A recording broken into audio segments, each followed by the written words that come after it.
حضرت غوث پاک جیلانی رضی اللہ تعالی عنہ۔ اللہ تعالیٰ نے جب کسی شخص سے کام لینا ہوتا ہے تو اللہ اس کے لیے اسباب بھی خود ہی پیدا کر دیتا ہے۔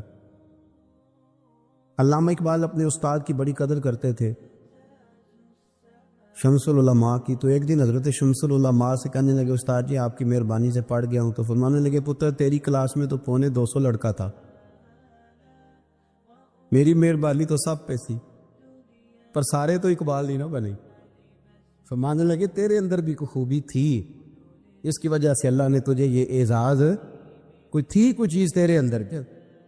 اللہ تعالیٰ جب کسی بندے کو نوازتا ہے نا تو بندہ بھی محنت کرتا ہے، لیکن اس کی محنت سے زیادہ اللہ کے فضل کا دخل ہوتا ہے۔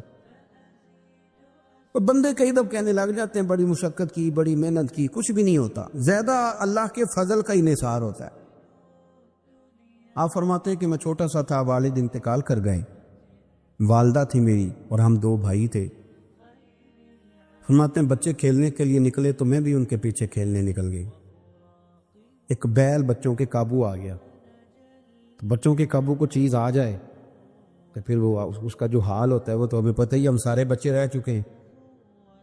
تو کہتے ہیں وہ بیل قابو آ گیا، کوئی اس کے کان چھیڑتا، کوئی اس کی دم چھیڑتا، کوئی اس کے سینگ چھیڑتا، کوئی کسی جگہ سے اسے تنگ کرتا۔ مختلف بچے اس کو نا دم سے پکڑ کے ہلاتے، بیل بھاگتا۔ حضور غوث پاک فرماتے ہیں میں بھی آگے بڑھا، اور میں نے جب اس کی دم پکڑ کے ہلائی تو بیل نے میری طرف منہ کیا اور کہنے لگا عبد القادر تو نہ ایسے کر، بول کے کہنے لگا تو نہ ایسے کر، تجھے رب نے ان کاموں کے لیے پیدا نہیں فرمایا۔ آپ فرماتے مجھے اتنا خوف طاری ہوا، بیل کو بولتے دیکھا تھا پہلی دفعہ، بیل کو۔ اب میرے سنی کو بھی دلیلوں کی ضرورت ہوتی ہے نا، دلیل نہ دیں، کسی بزرگ کی بات سنائیں تو سنی بھی تھوڑا تھوڑا دائیں بائیں دیکھتا ہے۔ یہ شور ایسا ہوا ہے نا، پراپوگنڈا ایسا ہے۔ میں حدیث پاک سنا دیتا ہوں۔ رسول کریم صلی اللہ تعالی علیہ وآلہ وسلم فرماتے ہیں ایک شخص نے بیل پہ سواری کرنی تھی۔ بیل سواری کے لیے نہیں پیدا کیا، سواری کے لیے اونٹ ہیں، کھچر ہیں، گھوڑے ہیں، گدھے ہیں، بیل کھیتی باڑی کے لیے۔ اس شخص نے جب بیل پہ سواری کی تو بیل پیچھے مڑ کے دیکھنے لگا اور کہنے لگا یار تو بڑا بیوقوف، بول کے کہنے لگا مجھے اللہ نے سواری کے لیے نہیں پیدا کیا، میرے سے وہ کام لے جس لیے میں پیدا کیا گیا ہوں۔ تو بندہ ڈر گیا، کہنے لگا بڑی حیرانگی والی بات نہیں کہ بیل بولتا ہے۔ تو بیل پھر بول پڑا، کہنے لگا اس سے بھی زیادہ حیرانگی والی بات ہے۔ اس نے کہا وہ کیا؟ کہنے لگے مدینے میں نبی پاک آ گئے ہیں اور تو نے ابھی تک کلمہ ہی نہیں پڑھا، یہ اس سے بھی زیادہ حیرانگی والی بات ہے۔ جامع المعجزات میں حدیث موجود ہے، حضور آ گیا اور تو نے کلمہ ہی نہیں پڑھا۔ وہ شخص کہتا ہے میں سر پش دورا، جب آ کے سامنے کھڑا ہوا تو حضور مسکرائے اور میں آ جا پڑھ لے کلمہ، مجھے پتا ہے تجھے کس نے بھیجا ہے۔ اللہ والوں کی باتیں مان لیا کریں۔ میں بڑی ذمہ داری سے کہتا ہوں رب کریم کے کوئی بندوں کی بات کتاب و سنت کے خلاف نہیں ہوتی، وہی تو کتاب و سنت آگے پہنچانے والے ہو۔ تو حضور غوث پاک فرماتے ہیں میں وہ ڈر کے گھر آیا، جب گھر پہنچا تو میرے کانوں میں آواز آ رہی تھی لبیک اللہم لبیک لبیک لا شریک لک لبیک۔ فرماتے میں چھت پہ چڑھا اور میں نے جیلان میں اپنی چھت پہ کھڑے ہو کے دیکھا، تم حج کے دن تھے، میری سیدھی نظر میدان عرفات پہ گئی۔ لوگ میدان عرفات میں بیٹھ کے لبیک لبیک پڑھ رہے تھے۔ پہلے میں وہاں سے ڈر کے آیا، پھر چھت سے ڈر کے نیچے اترا، ماں کو ساری بات بتائی۔ تو کہتے میری ماں کہنے لگی بیٹے جب تو پیدا ہونے والا تھا تو مجھے بڑی بشارتیں ملی تھی۔ فرماتے ہیں ماں نے نا کھولا بکسا صندوق تو 80 دینار نکالے۔ فرمایا پتر تم 2 بھائی ہو اور تمہارا باپ کل جاگیری 80 دینار چھوڑ گیا، 40 تمہارے، 40 تمہارے بھائی کی۔ فرمایا بیٹا ایک بات کا خیال رکھنا، میں عورت ہوں، تمہارا باپ کوئی نہیں، بھائی چھوٹا ہے، میں پیچھے نہیں آ سکتا، یہ 40 دینار لے جا اور جا بغداد چلا جا، جا کے تعلیم حاصل کر۔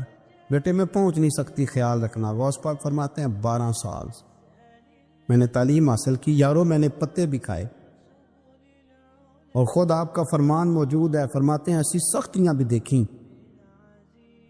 ایسی سختیاں بھی دیکھیں کہ پتھروں اور پہاڑوں پہ گزرتی تو شاید پگھل جاتے، لیکن میں نے اپنے نبی کا دین پڑھا۔ اب تو پیر کے گھر میں جو پیدا ہوتا ہے وہ علم لدنی والا ہوتا ہے، اتیا صاحب دا پتر ہے، او خدا کے بندے صبر کر. اگر غوث پاک حسنی حسینی سید ہو کے باقاعدہ پھٹی پہ بیٹھ کے پڑھتے، تو کس پیر کا مرید ہو گیا جسے علم ہی کوئی نہیں، جو جاہل آدمی ہے؟ یہ ضروری ہے، علوم دینیاں ضروری ہیں، اس کے بغیر کام نہیں چلتا. اور غوث پاک رضی اللہ تعالیٰ عنہ کی آپ پوری زندگی پڑھ کے دیکھ لیں. غوث پاک تمام اولیاء کے امام ہیں ساری زندگی. غوث اعظم سے کسی نے پوچھا آپ نے سب سے زیادہ دین کا کام کس طرح کیا، تو فرماتے ہیں تقریر کے ذریعے. ایک آدمی سے حضور غوث پاک ناراض ہو گئے، ایک شخص سے نکل جا میرے آستانے سے. دعا منگیا کرو سنگیو، کتے مرشد نہ رس جاؤ، کہ جنہ دے پیر رس جانتے وہ جیوندے بھی وہ مرے ہی رہن. چل دوڑ جا، نکل جا. وہ کہتے ہیں میں 300 ولی کے پاس گیا، 300. ہر ایک سے کہا میرے لیے دعا کرو. تو وہ کہنے لگے جسے عبد القادر دھتکار دے، اس کو کوئی سینے سے لگا سکتا؟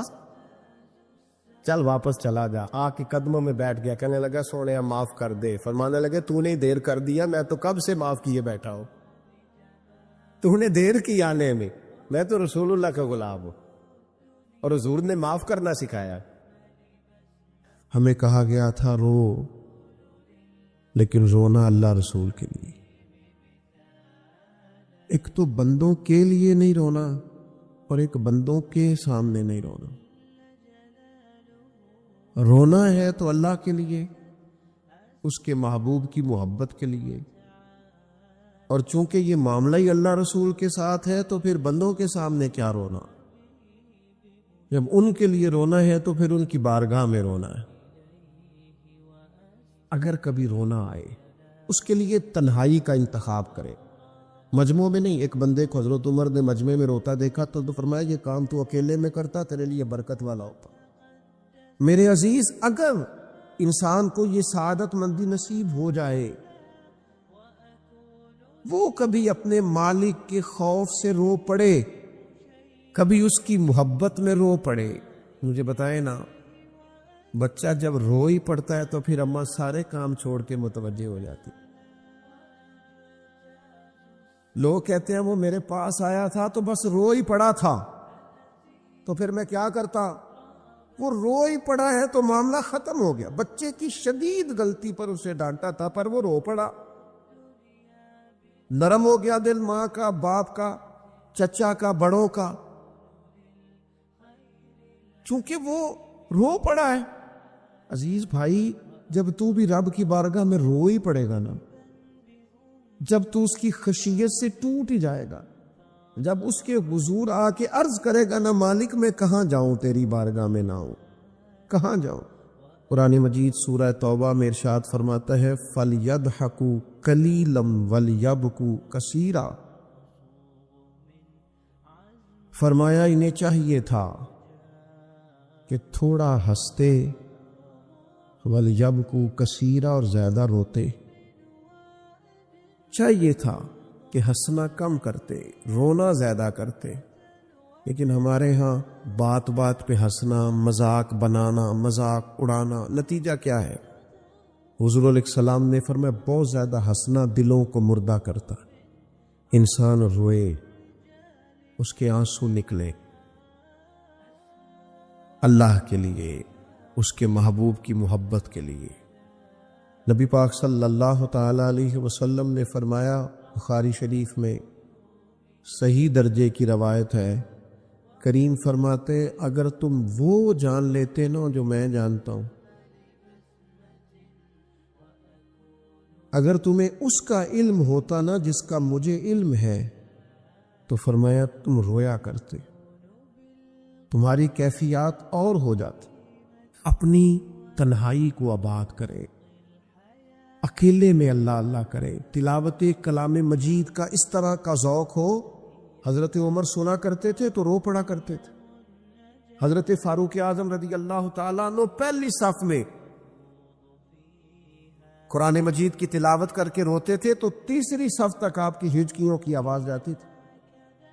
ان لوگوں کا درد ہی سارے کا سارا کتاب و سنت سے، اللہ رسول کی بارگاہ سے. ہم نے نا اپنے آپ کو کمزور کر لیا ہے دنیا داروں کے سامنے رو رو کے. دکھ بتا بتا کے۔ میرے عزیز یہ تو ہے نا عام آدمی کا رونا، صحابہ کا رونا، اور اگر آنسو نبی پاک کے نکل آئے تو صحیح مسلم میں، صحیح بخاری میں حدیث ہے، سرکار دو عالم علیہ السلام ان آیات کی تلاوت فرما رہے تھے جو حضرت ابراہیم علیہ السلام کے بارے میں آئیں، جو جناب عیسیٰ کے بارے میں آئیں، جن آیات میں حضرت ابراہیم اور جناب عیسیٰ علیہ السلام نے کہا ہے اللہ بہت سارے لوگ گمراہ ہو گئے، بہت سارے لوگ گمراہ کر دیے گئے، اور جن میں یہ فرمایا کہ یا اللہ جو میری اطاعت کریں گے وہ میرے ہیں، اور جو میری نافرمانی کرے تو ان کے لیے غفور ہے۔ جب اپنی اپنی امت کے گناہگاروں کا تذکرہ جناب ابراہیم اور حضرت عیسیٰ علیہ السلام جو کرتے ہیں، اور قرآن مجید نے جس کا بیان کیا اس کو حضور نے پڑھا تو نبی پاک کی آنکھوں میں آنسو آ گئے۔ یہ مسلم شریف، حضور روئے۔ اللہ کریم نے حضرت جبریل امین کو کہا جبریل جائیے میرے حبیب سے پوچھئے کیا معاملہ ہے۔ حضرت جبریل آئے، حالانکہ رب جانتا ہے، آ کے عرض کی یا رسول اللہ رب فرماتا ہے آپ رو رہے ہیں؟ تو کہا جبریل امت کے لیے رو رہا ہوں۔ آپ کی توجہ ہے میری بات؟ حضور امت کے لیے روتے ہیں نا، اللہ کرے امتی بھی کبھی نبی کے لیے روئے۔ کہا امت کے لیے رو رہا ہوں۔ تو حضرت جبریل امین علیہ السلام دوبارہ عرض گزار ہوئے مالک آپ کے حبیب امت کے لیے رو رہے ہیں، تو فرمایا میرے حبیب سے کہہ دے وَلَسَوْفَ يُؤْتِيكَ رَبُّكَ فَتَرْضَىٰ، آپ کا رب آپ کو اتنا دے گا کہ آپ اپنے رب سے راضی ہو جائیں گے۔ اللہ آپ کو راضی کر دے گا، محبوب امت کے بارے میں پریشان نہیں کرے گا۔ حضرت حیثم بن مالک رضی اللہ تعالیٰ عنہ فرماتے ہیں نبی پاک علیہ السلام خطبہ دے رہے تھے، تقریر فرما رہے تھے، حضور کی باتیں دلوں کے میل کچیل اتارتی چلی جا رہی۔ فرماتے ایک شخص نبی پاک علیہ السلام کے سامنے بیٹھ کر حضور کی گفتگو سن رہے تھے، وہ رو پڑے۔ ساری گفتگو چھوڑ کے نبی پاک صلی اللہ تعالی علیہ وسلم کی توجہ اس شخص کی طرف ہو گئی، ہوا کیا ہے؟ وہ تقریر سنتے، بات سنتے بس رو پڑے۔ تو نبی پاک علیہ السلام فرمانے لگے آج اگر وہ سارے مومن بھی یہاں موجود ہوتے جن کے گناہ پہاڑوں کے برابر وزنی ہوتے تو اس ایک بندے کے رونے کی وجہ سے اللہ سب کی بخشش فرما دیتا ہو۔ اور نبی پاک علیہ السلام فرمانے لگے یہ رویا ہے تو اس کے رونے پر فرشتے بھی روئے ہیں، اور فرشتے دعا کر رہے ہیں کہ اے اللہ یہ جو نہیں روتے نا ان کے حق میں ان کی سفارش قبول کر لے جو تیری بارگاہ میں روتے ہیں،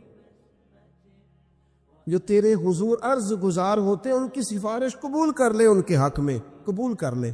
بعض بندے رٹیاں رٹائیاں دعاواں کرتے ہیں، بس وہ ٹھیک ہے، ہاتھ اٹھا دیے جو مولانا صاحب کہیں گے ہم بھی، وہ بڑے محب ہو کے دعا کرتے تھے۔ کسی نے ان سے کہا حضرت اتنی للہیت سے اور اتنی محویت سے اور اتنے ذوق سے دعا کیسے؟ فرمانے لگے میں نے اپنی بیوی سے طریقہ سیکھا ہے۔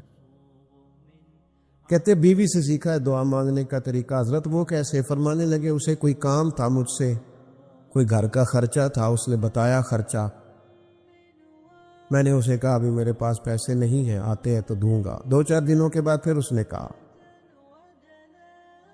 میں نے کہا تھا گھر کے خرچے کے لیے کچھ پیسے، تو فرماتے ہیں میں نے کہا ابھی میرے پاس نہیں ہے، آتا ہوں تو دیتا۔ عورتوں کی عادت ہوتی ہے بار بار یاد کرانا، کہتے اس نے پھر یاد کرایا، وہ میں نے گزارش کی تھی کچھ پیسے چاہیے، فرماتے مجھے غصہ آ گیا، میں نے کہا تو کیا روز ایک ہی بات کرتی ہے، تجھے کہا ہے نا ابھی پیسے نہیں ہیں، آتے ہیں تو دے دوں گا۔ ہر روز یاد کرانے کا کیا مطلب ہے؟ ایک ہی بات کا رٹا لگایا، پیسے چاہیے، پیسے ٹھیک ہے، خرچ ہے آپ ٹھیک کہہ رہے پر ابھی نہیں میرے پاس۔ کہتے میں نے ڈانٹ دیا۔ سعادت مند خاتون تھی، حوصلے سے ڈانٹ برداشت کی، تو کہنے لگی غلطی ہو گئی، مجھے نہیں بار بار کہنا چاہیے تھا، آپ تو ناراض ہی ہو گئے، لیکن ایک بات یہ کہنی تھی کہ آپ ہی میرے شوہر ہیں، میں آپ سے نہ کہوں تو پھر کس سے جا کے کہوں؟ آپ سے ہی کہنا ہے نا میرے، آپ ہے نا میرے سر کے تاج، تو کس سے اور کہوں میں، اور کسی سے کہوں؟ شیخ فرماتے ہیں میرے ہاتھ میں کچھ چیز تھی، ہاتھ کانپا، وہ چیز گری، چھم چھم میرے آنسو ٹپکے، چھم چھم میں رو پڑا۔ تو خاتون کہنے لگی آپ کیوں روئے، کیا ہوا؟ تو فرمانے لگے مجھے تو رب سے مانگنے کا طریقہ تو نہیں سکھاتی، جب میں اس کی بارگاہ میں عرض کروں گا نا مالک بڑے دروازوں پہ گیا ہوں کوئی نہیں میری سنتا، بڑے درد کے ساتھ میں نے کہا ہے پر فریاد کو کوئی نہیں پہنچا، اے اللہ تو ہی میرا رب ہے، پھر تجھے نہ کہوں تو کس کی بارگاہ میں جا کے کہوں؟ نبی پاک صلی اللہ تعالی علیہ وسلم نے فرمایا 2 آنکھیں دوزخ میں نہیں جائیں گی۔ یا رسول اللہ صلی اللہ علیہ وسلم اتنا کرم، وہ 2 آنکھیں کون سی ہیں؟ فرمایا ایک وہ جو اللہ کی راہ میں رات جاگتی رہی، کسی سرحد پر پہرا دیا، کوئی ڈیوٹی کی، کوئی خدمت کی راہ خدا میں، جو آنکھیں بیدار رہی راہ خدا میں دوزخ میں نہیں جائیں گی۔ اور دوسرا فرمایا جو رب کی یاد میں رو پڑی، جس سے خشیت آئی، جو ڈر گیا، پر ڈرا اللہ کے، آنسو فار سیل نہ ہو، کوئی اداکاری کا ماحول نہ بنائے، وہ اس طرح نہ ہو رو رو کے دعا، رقت انگیز دعا، اور فلاں کیا بات، فلاں کے بڑا رلایا اور فلاں میں بڑا درد تھا اور فلاں کے آنسو نکل آئے اور پیر صاحب قبلہ رو ہی پڑے۔ فار سیل نہ ہو چیزیں، اداکاری نہ ہو، اس کی طبیعت پر پورا اثر ہو۔ اور جب خشیت کے ساتھ وجود کانپتا ہے، وہ کسی نے کہا تھا کہ آنسو قربت کا سبب ہوتے، جب آپ کی روح کسی کی روح سے ملتی ہے تب آنسو نکلتے، جب تو اللہ سے پورا جڑ جاتا ہے نا، جب رسول کائنات کی بارگاہ سے تیری پوری توجہ لگ جاتی ہے، پھر آنسو بن کر دل تے پہاڑ پوے جس ویلے ادو پہاڑ بناون اکھیاں، تے بے درداں محبوباں دے سارے ناز اٹھاون اکھیاں۔ تمہیں پتہ ہے فلسطین کی بیٹیاں بھی سیدہ خدیجہ الکبریٰ کی بیٹیاں ہیں، وہ مومنوں کی مائیں ہیں تو ان کی بھی تو مائیں ہیں نا، فلسطین کی بہنیں بھی صبح قیامت حضرت فاطمہ کے پلو میں پناہ لے گی۔ نبی پاک صلی اللہ تعالی علیہ وسلم نے فرمایا من اذا مسلمن فقد اذانی، میں کیسے وہ بات آپ کے دلوں تک اتاروں کہ حضور نے فرمایا جب میرے مسلمان کو تکلیف ہوتی ہے تو مجھے تکلیف ہوتی، مجھے درد ہوتا ہے۔ اس رسول کی امت جو کافروں کی رسیاں زور سے باندھی جائیں تو حضور فرمائیں ڈھیلی کر دو، یہ ہائے ہائے کرتے ہو تو مجھے نیند نہیں آتی۔ اگر بدر میں قیدی بنا کے لایا گیا کافر ہائے ہائے کرے تو حضور کو نیند نہیں آتی، تو مجھے بتاؤ کہ فلسطین کی بیٹیاں ہائے ہائے کرتی ہیں تو گنبد خضرا میں محبوب کو آرام ہے؟ میرے عزیز بے حسی کی زندگی، چھوٹے موٹے بیانات، تو بھی کہہ دے تھوڑا سا فلانے کا بیان نہیں آیا، کیا کرنا ہے بیان دے کے، کیا بات کرنی ہے تذکرہ کر کے؟ دوستو آؤ رو کے دیکھ لیا ساری دنیا کے سامنے، کچھ رب کے سامنے رو کے نہ دیکھ لے۔ اب اسے کہیں نا، اب حضور کی بارگاہ میں عرض کر کے نہ دیکھ لے کہ تجھ سے فریاد ہے اے گنبد خضرا والے، اب کعبے والوں کو ستاتے ہیں کلیسا والے، اور کی اگر تو نے دل مسلم کی دل جوئی نہیں، پھر ہمیں تانا دیں گے بت کہ مسلم کا خدا کوئی نہیں۔ اب اللہ رسول کی بارگاہ کی طرف